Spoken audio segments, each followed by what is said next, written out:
Imagine a society in which people are scared for their lives as there are civilians being beheaded, slaughtered, and killed daily.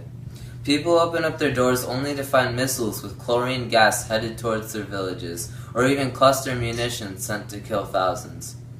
People are unlawfully arrested and beaten to death for crimes they didn't even commit. Helpless citizens are living in constant terror with fear creeping down their spine. This has to be imaginary, right? Wrong. You might not believe this, but this is what most Syrians worry about every single day. For the past few years, the citizens of Syria have been subjected to planned government attacks. These have resulted in thousands of deaths and injuries as the nation's regime does not care for the rights of their own people. There are no other options besides hiding, since being caught and sent to prison means being brutally tortured by the government, as 11,000 others have already been. Although this has been deemed illegal by the Universal Declaration of Human Rights, the regime has little care for this international law, allowing them to have free reign over their people. Thankfully, there are groups working to help them, such as the United Nations and other humanitarian aid organizations that strive to improve the lives of the Syrians. With international support, we could even create a peaceful and safe Syria with happy, sheltered inhabitants. However, there's one big roadblock in the way of the solution, and this is a cultural aspect of this conflict. Currently, a civil war is taking place throughout the nation due to religious disagreements throughout the land. This is because the leader of the nation, Bashar al-Assad, and his regime are Shiite Muslims, meaning that they believe that the next caliph, or leader of the Muslim community, should be a direct descendant of the Prophet Muhammad. In comparison, the majority of citizens living in the country are Sunni Muslims, which means that they believe that the next caliph should be someone that they choose. Overall, because of these factors differentiating Sunni and Shiite Muslims, tensions have grown between these groups to the point where the Syrian government started secretly killing peaceful protesters and escalated until an entire civil war broke out between the groups.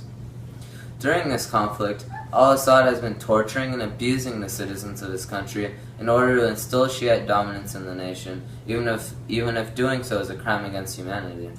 This is very surprising, considering that prior to this family's control over the nation, there were no major crimes against humanity or instances of suppression, which proves how much they are tearing the nation apart. Now, you may be wondering, what can we do to solve this problem? How can we stop al-Assad? How can we assure that Syrians can live in safety? Well, with research and careful analysis, it has been discovered that the best way to do so would be through promoting awareness of the gravity of Syria's current situation. If the media was to bring attention to these issues in Syria, people throughout the world would finally realize how many innocent civilians are suffering and how dangerous the country is. This would begin motivating people to support human rights organizations that would send humanitarian aid into the nation in order to help those who are suffering. An example of this type of spread of awareness is from the renowned author Ivan Watson's article about the subject, which explains how the Syrian government has been carrying out a state policy of torture as part of an effort to crush dissent throughout the unrest.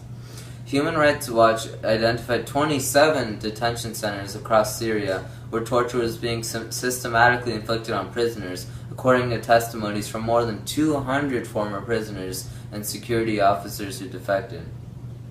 In this passage, Watson is effectively telling the world about these issues in Syria in order to capture the attention of the general public. If the media paid as much attention to these issues as Watson is doing, people will be aware of the situation in Syria and will put effort into preventing the regime from committing human rights violations. Then, people living in the country would finally be relieved of their abuses, making this a very helpful solution. However, right now nobody's actually doing these things, making it practically impossible for Syrian refugees to seek safety.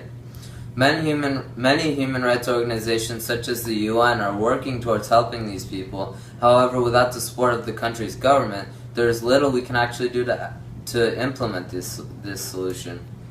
Frank Berkman, a renowned writer for the news magazine Mashable, describes this in his article about how Syria has responded to human rights violations, explaining that the Syrian government has denied allegations of the systematic torturing and killing of thousands of detainees after a report documenting the alleged war crimes in grisly detail surfaced earlier this week.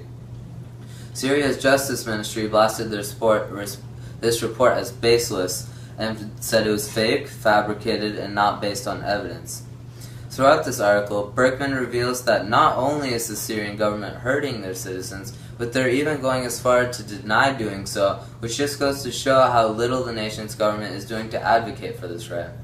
They're choosing to disregard evidence that is not baseless, but has been proven through detailed study of the nation by honest organizations, while they are still worsening these problems by not acknowledging them. Can you sleep at night knowing that in our world, people are suffering and even dying because the people who are supposed to take care of them are brutally abusing them?